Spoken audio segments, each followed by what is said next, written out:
Mi esposo pensó que era su mejor amigo quien me gustaba, pero era su papá. A veces me pregunto qué tan lejos puede llevarte una sola mirada. ¿Cuánto puede alterar tu camino una chispa de algo que ni siquiera te atreves a nombrar? He sido muchas versiones de mí a lo largo de mi vida, pero la que hoy escribe esto, es quizás la más honesta. O la más perdida. O la más consciente de sus errores, que a veces son lo mismo que nuestras verdades más profundas. Me llamo Sarai, y tengo 30 años. Me dedico al diseño gráfico y soy, para la mayoría de los que me conocen, una mujer reservada, prudente, y con cierta elegancia involuntaria que nunca he sabido si me define o simplemente se me impuso con el tiempo. No soy de escándalos, ni de exhibirme, ni de grandes declaraciones. Siempre me moví con esa serenidad que a veces confunden con frialdad, pero que en realidad es miedo a ser leída demasiado de cerca. No me gusta mostrar todo lo que siento. No porque no lo sienta intensamente, sino porque cuando lo hago, ya no hay marcha atrás. Soy hija única. Crecí en un hogar donde la palabra apariencia pesaba más que emoción. Todo debía verse bien desde fuera. Lo que pasara dentro, se barría bajo la alfombra. Eso me enseñó a callar cosas, a mirar sin hablar, a guardar silencios que quemaban. Aprendí a observar desde temprano. A descifrar el lenguaje de las manos, los ojos, los silencios. Y aunque nunca lo dije en voz alta, siempre sentí que estaba hecha para cosas intensas. Que en algún momento de mi vida, algo, o alguien, me iba a arrastrar fuera de mí. Solo que no sabía cuándo. Ni con quién. Yo no andaba buscando amor. Lo digo con total sinceridad. Lo había tenido una vez, en mi juventud, y había salido tan herida que lo encerré bajo llave. Desde entonces, todo lo que sentía lo filtraba, lo medía, lo racionalizaba. Salí con algunos hombres, sí, pero nada me removía. Y aunque me cansara a ratos de mi propia cautela, prefería esa calma a volver a exponerme. Y entonces, conocí a Ángelo. Todo empezó de la forma más simple, un evento corporativo en el que yo diseñaba el material visual y él era uno de los expositores. Recuerdo perfectamente cómo lo vi por primera vez, de pie, con el saco aún desabrochado, revisando unas hojas con el ceño fruncido. Alto, bien vestido, y con una mirada seria, pero no distante. Parecía alguien que había aprendido a sostener el mundo sin que se le notara el esfuerzo. Cuando se acercó a pedirme que corrigiera una diapositiva, su voz me atrapó. Grave, suave, como quien está acostumbrado a no tener que levantarla demasiado. Nos entendimos rápido. Yo corregí su presentación. Él me agradeció con una sonrisa leve que, sin embargo, se me quedó grabada. No fue un coqueteo descarado. Fue algo más sutil. Como si ya intuyera que nos volveríamos a ver. Y así fue. 3 semanas después me escribió. No sé cómo consiguió mi número. Me preguntó si quería tomar un café para agradecerme la ayuda en el evento. Yo acepté, sin pensar demasiado. No esperaba nada. Pero en esa primera cita, descubrí otra faceta suya, la de un hombre reservado, pero profundo. Hablamos de nuestras infancias, de lo que nos hacía sentir vivos, de libros que nos marcaron. Y sin darme cuenta, el tiempo pasó como si nada. Fue el primer hombre en años con quien me sentí cómoda en silencio. Como si no tuviera que explicarme, ni justificarme. Después de esa cita, vinieron muchas más. Ángelo no era un conquistador de palabras bonitas. Era alguien que se hacía querer desde la constancia. Me escribía a la misma hora cada día. Me enviaba flores sin fecha especial. Me escuchaba sin interrumpir. Y poco a poco, lo que comenzó como una conexión inesperada, se convirtió en una rutina emocional. Me acostumbré a él. A su calma. A su cuidado. Con el tiempo, me presentó a su mejor amigo, Fabián. Y fue inevitable notar el contraste. Fabián era el alma de cualquier reunión. Hablador, expresivo, con una energía que llenaba el lugar. Tenía esa confianza de quien ha estado en la vida del otro por décadas. Se notaba que conocía a Ángelo mejor que nadie. A mí me cayó bien de inmediato. Me hizo reír cuando apenas empezaba a confiar. Me hacía bromas, me apodaba con tonterías, me enviaba memes. Era inevitable que quienes nos veían juntos notaran la química. Pero nunca hubo doble intención. Solo complicidad genuina. Un día, después de casi 8 meses saliendo con Ángelo, llegó el momento de conocer a su familia. Su madre me abrazó como si ya fuera su nuera. Sus hermanas fueron más cautas, pero amables. Y entonces, lo vi a él. Jesús. Su padre. Entró al salón con una presencia que lo llenaba todo. Era mayor, sí, pero mantenía una fuerza en el andar, una espalda erguida, una voz firme que no había perdido ni un gramo de autoridad. Sus ojos se posaron en mí con una calma inquietante. Me saludó con una sonrisa leve. Su mano fue firme, pero no fría. Y en ese apretón, algo pasó. Lo sentí en la forma en que me sostuvo medio segundo más. En cómo me miró a los ojos sin desviar la vista, sin apuro. Me dije que era solo mi imaginación. Que era nerviosismo. Que no podía haber nada. Pero ya era demasiado tarde. Había una vibración en el aire cada vez que él estaba cerca. Una energía que no podía explicar. O que no quería explicar. La propuesta de matrimonio fue tan sobria como todo lo que era Ángelo. Ningún anillo escondido, ninguna frase ensayada. Solo una conversación profunda, en una noche fría, en mi departamento. Me dijo que quería construir una vida conmigo. Que quería aprenderme de memoria. Que se sentía más en paz cuando estaba cerca. Acepté. Lo abracé. Y lloré, sí. Pero no por emoción absoluta. Había algo en mí que se resistía a sentirlo del todo. No era duda. Era una punzada que no supe nombrar. Pero que luego comprendería. Organizamos una boda íntima. Clásica, sin excesos. Vestido blanco sin escote. Iglesia pequeña. Pocos invitados. Fabián fue el padrino, por supuesto. Jesús y su esposa se sentaron en la primera fila. Recuerdo que cuando entré al altar, mis ojos se cruzaron con los de Jesús. Y fue como si me observara con una intensidad silenciosa, como si supiera algo que ni yo sabía todavía. Después de la ceremonia, hubo abrazos, fotos, brindis. Y un momento que no olvidé jamás, Jesús me abrazó, me deseó lo mejor, y al retirarse, rozó mi espalda con la yema de los dedos, suave, apenas perceptible. Pero ese gesto me atravesó. Me sacó el aire. Me dejó temblando por dentro. Las primeras semanas de casados fueron tranquilas. Ángelo era lo que siempre había sido, dedicado, amoroso, respetuoso. Nos mudamos juntos a un departamento más grande. Empezamos a organizar nuestras rutinas, a aprender el uno del otro en lo cotidiano. Pero, en paralelo, algo comenzó a crecer en mí. Una inquietud sorda. Una especie de ansiedad suave que no sabía de dónde venía. Me gustaba mi esposo. Me sentía cómoda. Pero no era deseo. No era fuego. Y cada vez que íbamos a visitar a sus padres, ese fuego que me faltaba, se encendía en otra dirección. Jesús estaba siempre impecable. Educado. Presente, pero nunca invasivo. Pero había en su mirada algo que me desnudaba. Una seguridad madura. Un conocimiento del cuerpo ajeno sin haberlo tocado. Empecé a pensar en él más de lo que era sano. A imaginar cosas que no debía imaginar. Y todo eso, sin que Ángelo sospechara absolutamente nada. Porque él, como muchos otros, miraba donde era más obvio mirar, a Fabián, el amigo bromista, el de las risas. Nunca a su propio padre. Pero el deseo, cuando se instala donde no debe, no necesita pruebas. Solo necesita espacio. Voy a explicarlo mejor. Hay algo muy curioso en los celos, rara vez apuntan donde deberían. Y lo más irónico es que yo, sin querer, los alimentaba. No hacia Jesús. No abiertamente. Pero sí hacia Fabián. Porque Fabián era mi escudo.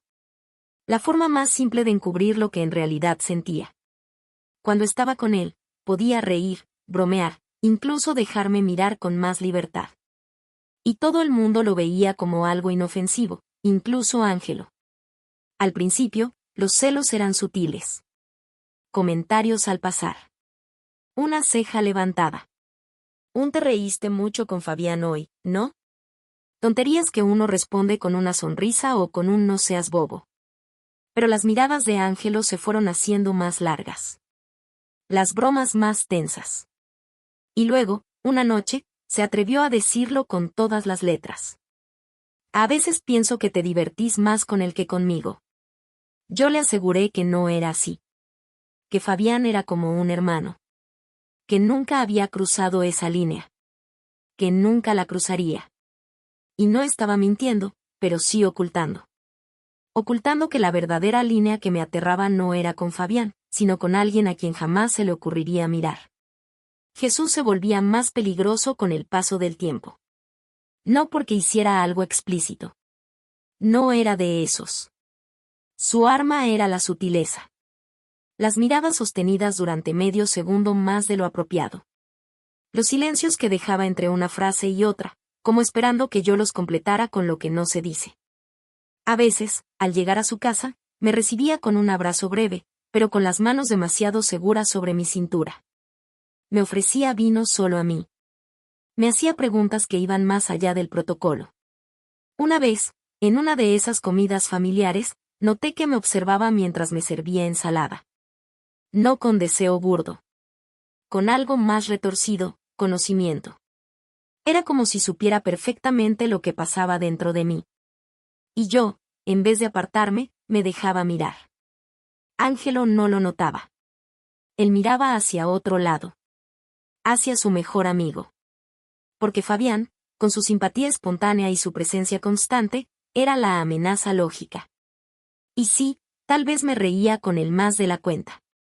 Tal vez yo misma usaba esa excusa para no enfrentar lo que estaba empezando a crecer por dentro. Jesús, por su parte, se mantenía en un margen peligroso. Jamás me escribió. Jamás me dijo algo fuera de lugar. Pero siempre encontraba formas de hablarme a solas. Caminábamos juntos hacia el jardín. Me preguntaba por mi trabajo, pero lo hacía con una sonrisa en los labios que no era del todo neutra. Me escuchaba como si todo lo que yo dijera tuviera un doble sentido. Y a veces, lo tenía. Una noche, después de una cena con ellos, Ángelo explotó. No con gritos. Con frialdad. ¿Qué tienes con Fabián? Le respondí que nada. Que no podía creer que dudara de mí con alguien tan cercano. Que lo que veía era su imaginación. Y lloré. Lloré con culpa, pero no por Fabián. Lloré porque me dolía mentir sobre la persona equivocada. Ángelo me creyó. O al menos, eso quiso demostrar. Pero ya había una grieta. Una grieta que yo misma había cavado, pero con el objetivo equivocado. Y mientras él vigilaba a su mejor amigo, yo contaba los días para volver a ver a su padre. No hay un solo momento en el que pueda decir ahí empezó todo. No fue un beso robado, ni una frase atrevida. Fue más lento. Más invisible. Fue deseo que se fue acumulando como humedad en las paredes. Que empezó a gotear en cada pensamiento solitario. En cada silencio incómodo. Jesús sabía lo que hacía. No era un improvisado. Yo era joven, sí, pero no ingenua. Sabía leer el subtexto. Él jamás se acercaba demasiado, pero cuando lo hacía, su presencia me envolvía. Una vez, al irnos de una reunión familiar, fui la última en salir. Ángelo estaba afuera cargando cosas en el auto. Jesús se me acercó mientras yo buscaba mi bolso. Y sin tocarme, me dijo: «Tenés una mirada muy inquieta, Sarai. A veces pareces querer decir algo, pero te lo tragas». No supe qué contestar. Sentí que el corazón me latía en la garganta. Me limité a sonreír, nerviosa, y salí sin mirar atrás. Pero ese comentario me persiguió por días. Era cierto. Yo quería decir algo. Quería gritarlo.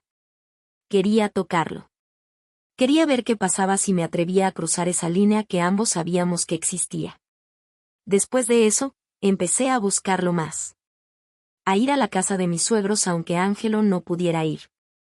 Usaba excusas tontas. Llevo este postre que me sobró. Pasé cerca, quería saludar. Y Jesús siempre me recibía con naturalidad, como si no notara nada. Pero lo notaba. Lo sabía todo.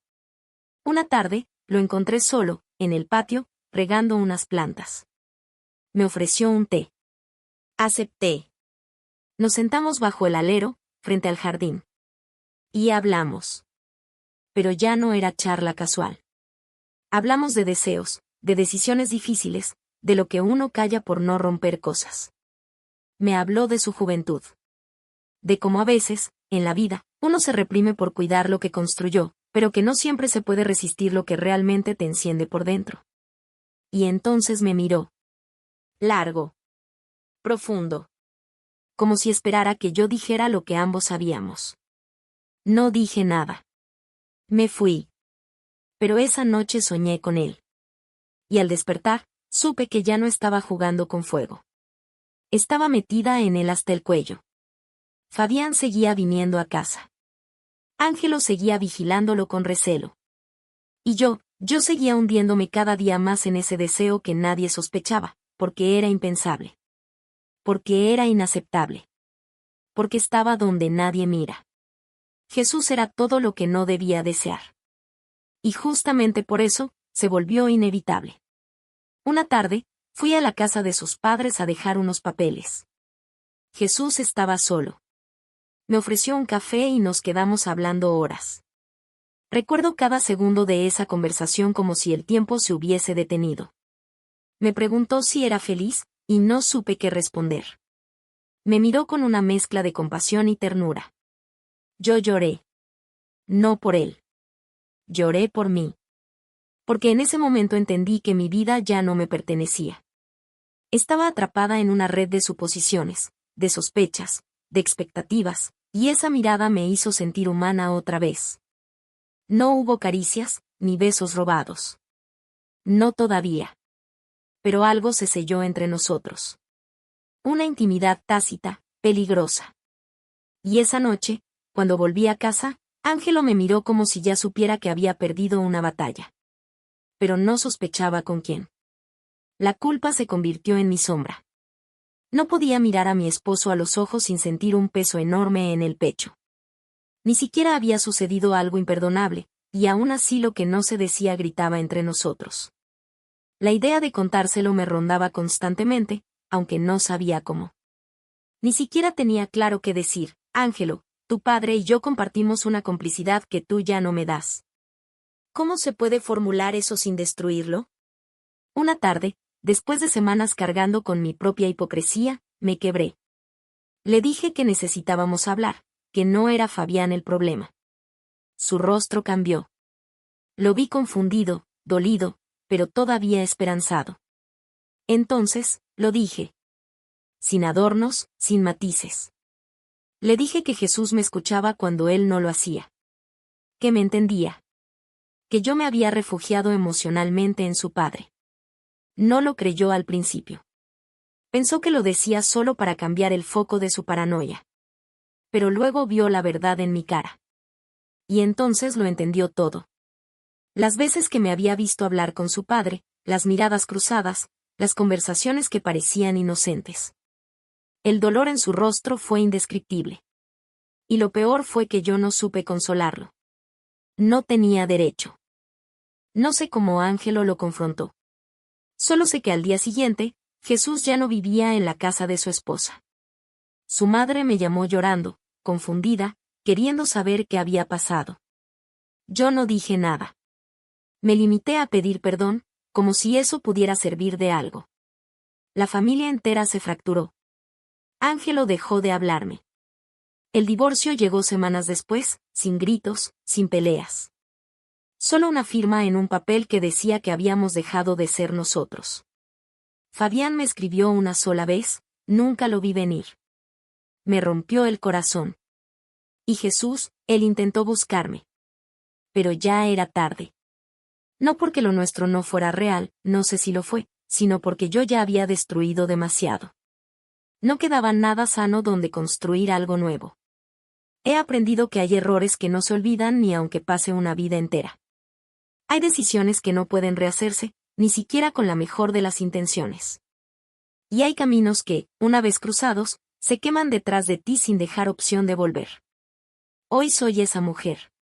Mi nombre sigue siendo Sarai, pero ya no queda mucho de la que fui cuando llegué a la vida de Ángelo. Aquella joven con ilusiones, con una sonrisa abierta, con la esperanza de formar un hogar, desapareció en el momento en que confundió el amor con el vacío, y la atención con la salvación. Me miro en el espejo y a veces no sé quién está del otro lado.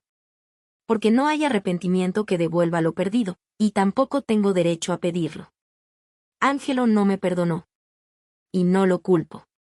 Después del divorcio, desapareció. Vendió el departamento donde vivíamos, dejó su trabajo en la empresa familiar y se mudó a otra ciudad. Supe por terceros que ahora está en el norte, que trabaja en algo relacionado con consultoría y que se ha vuelto más reservado.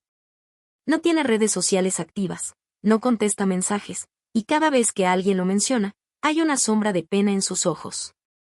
Su madre, doña Silvia, me lo dijo una vez entre lágrimas: lo dejaste sin padre y sin esposa. Y aunque quise decirle que Jesús no fue víctima, que también fue cómplice, entendí que no valía la pena justificarme. No me lo creería. Nadie lo hace. Fabián, el inocente Fabián, nunca más me dirigió la palabra. Me dolió perderlo, porque él siempre fue leal, siempre estuvo ahí, incluso cuando Ángelo lo trataba con desconfianza. Pero después de lo ocurrido, se alejó por completo. Solo sé que estuvo al lado de Ángelo durante todo el proceso, que lo apoyó como verdadero hermano. Yo fui el error que unió aún más a dos amigos que ya no creían poder confiar el uno en el otro. ¿Y Jesús? Jesús desapareció como una sombra cuando el sol se apaga. Un día dejó de escribirme, de buscarme, de querer saber de mí. Me dejó con la misma facilidad con la que me había escuchado todas esas tardes. Tal vez también se dio cuenta del monstruo que ayudó a crear. O tal vez, simplemente, se cansó de cargar con la vergüenza. Porque su familia, la que tanto amaba, se hizo trizas. Él, que era el pilar, se convirtió en la grieta que partió todo a la mitad. Y yo sigo aquí. Vivo sola. Trabajo desde casa. Me he vuelto alguien invisible, sin muchas relaciones, sin muchas palabras. No hay día en que no me pregunte si todo esto fue un castigo o una elección inconsciente. Pero tampoco busco consuelo. No merezco compasión. Lo sé. Me preguntan a veces si me arrepiento. Y no sé cómo responder con verdad. Porque sí, me arrepiento del daño. De lo que causé. De la familia que rompí.